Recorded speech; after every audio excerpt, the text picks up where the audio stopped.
आपण पाहत आहात सत्याची बाजू मांडणारं हक्काचं न्यूज चॅनल M24 तास। चिकोडे जिल्हा परिषद मतदारसंघातील चिकोडे पंचायत समितीसाठी अपक्ष उमेदवार असणारे आपले राजेंद्र वसंत पाटील आज आपल्यासोबत आहेत। आपण त्यांच्याकडून जाणून घेणार आहोत की त्यांनी कोणत्या आधारे आपली अपक्ष उमेदवारी जाहीर केली आहे आणि ह्या रिंगणात उतरलेत। वास्तविक पाहता राजेंद्र पाटील यांनी अनेक वर्षापासून चिकोडे परिसरामध्ये अंतर्गत रस्ते असतील किंवा विकास कामाच्या बाबतीत असू दे किंवा हायमास्ट देवी असतील, या सर्वांसाठी त्यांनी भरीव असं चांगलं काम केलेलं आहे आणि याच कामाच्या जोरावर त्यांनी आपला अपक्ष अर्ज रयत क्रांती संघटनेच्या माध्यमातून त्यांनी अपक्ष अर्ज भरला आहे। तर आपण त्यांच्याकडून जाणून घेणार आहोत। पाटील साहेब नमस्ते। नमस्ते। आम्हाला ऐकायला आवडेल की तुम्ही मुळात जे अपक्ष अर्ज वगैरे भरला, कशाच्या अनुषंगाने तुम्ही अर्ज भरला आणि काय अपेक्षित तुम्हाला होतं? असं काय आहे, गेले 14 ते 15 वर्ष झालं मी सामाजिक कार्य करतोय आणि त्या माध्यमातून जे काही शासनाच्या योजना आहेत तर त्या अगदी गल्ली बोळापर्यंत पोचवायचं काम करतोय, सर्वसामान्य माणसांपर्यंत पोचवायचं काम करतोय। मग ते थोडक्यात घ्या, उज्ज्वल गॅस योजना असेल तर जवळपास मी ह्या 10-15 गावामध्ये जवळ 3000 उज्ज्वल गॅस योजनेचा लाभ मी महिलांना मिळवून दिलेला आहे। निस्वार्थपणे काम केलेलं आहे आपण आमच्या टीमनं।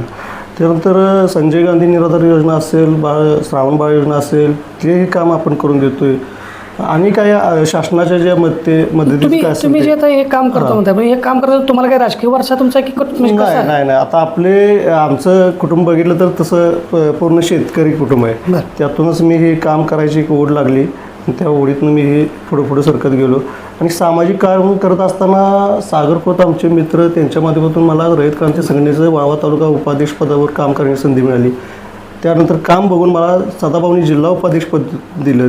त्या कामातून मी हे काम करत आतापर्यंत चिकोडे गावात अंतर्गत रस्ता असतील, हायमास्टर दिवे असतील आणि अशी जनतेची बरीचशीच कामं आपण केली आहेत, आरोग्य सुविधा राबवलेल्या आहेत, अशी बरीचशीच कामं करत आले। सामाजिक काम करण्याची पद्धत म्हणजे तुमची सामाजिक काम ही तुमच्या खऱ्या अर्थानं कुठून सुरुवात झाली? तसं बघायला गेलं तर आमच्या आईचे काका, त्यांचं मूळ गाव कंदूर, पण ते मांगल्यात वास्तव आहे त्यांचं होतं। ते 1957 साली जनता पार्टीतून ते आमदार झालेले, राजाराम बापूंच्या विरोधात त्यांनी ते आमदार म्हणून ते निवडून आलेले। मग त्यांचं एक आम्ही लहानपणापासून ऐकायचं, बघायचं, पुस्तकं वाचायची, नानाताना नायकवडे असतील, जी डी बापू लाड, मग त्या ह्याच्यातनं मी त्या प्रवाहामध्ये वाहत गेलो।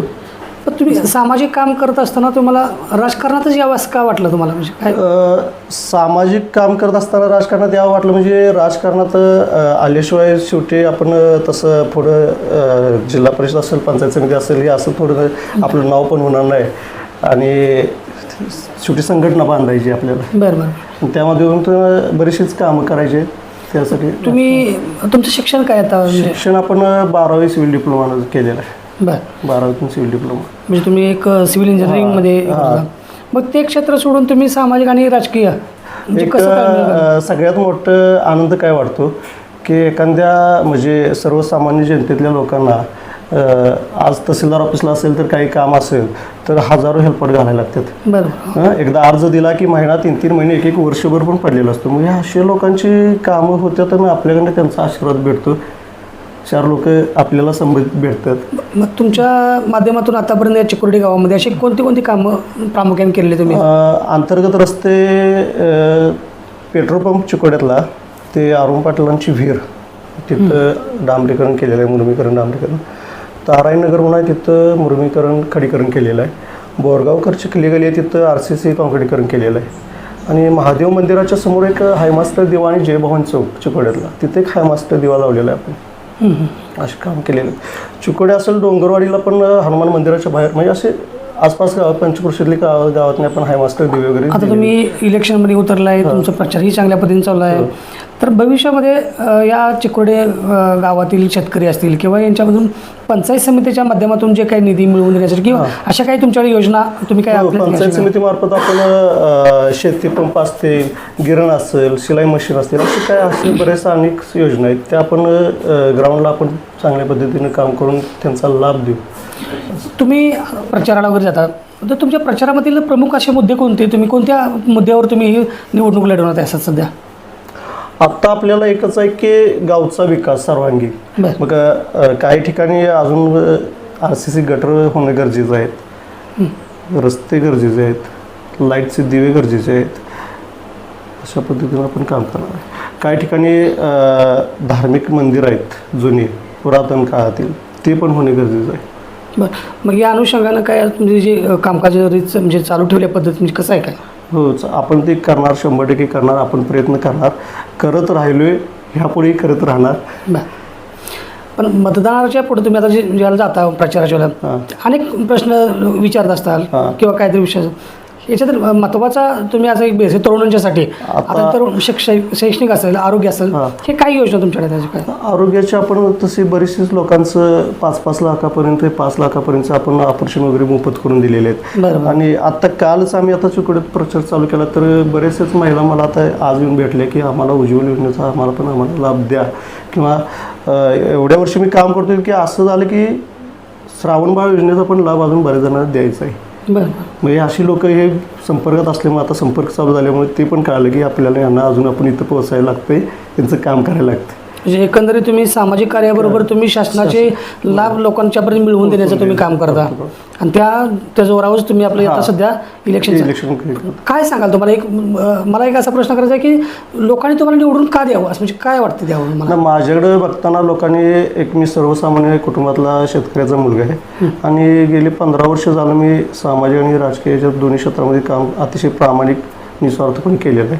आणि नक्कीच विकासाचा मी प्रयत्न केला आहे, अजून यापुढे त्याच्यापेक्षा जास्त करू, एवढंच सांगतोय मी. तरी तरुणांना काय आव्हान तुम्ही सध्या कराल? सध्याची परिस्थिती पाहता, आता सध्याचं राजकारण आणि सध्याची परिस्थिती काय सांगाल तुम्ही?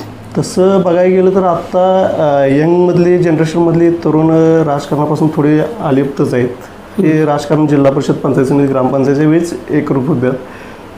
ते त्यांना सगळ्यात महत्त्वाचं मी एकच सांगेल की आपण सगळ्यांनी, आपण आहे तर भारत देश विकसित आहे, त्या ह्यांना आपण एकत्र येऊन जे समाजाला जे घटक जे आपलं जे काय आपण देता येईल ते आपण देण्याचा प्रयत्न करूया. शासन योजनेचं काम करूया, ग्राउंडला अगदी तळागाळातल्या रसागाळातल्या लोकांच्यापर्यंत ही पोचवूया शासन योजना. तुमच्या चिकोर्डीच्या जे मतदार आहेत, चिकोर्डीपासून तुमच्या ज्या चिकोर्डी पंचायत समितीमध्ये काही 3 गावं येतात, तेथील मतदारांना तुम्ही काय आव्हान करू इच्छिता आता आमच्या मीडियाच्या माध्यमातून?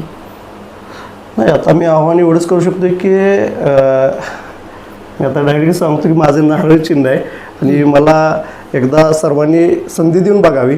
मी 100% त्या संधीचं सोनं करून दाखवेल.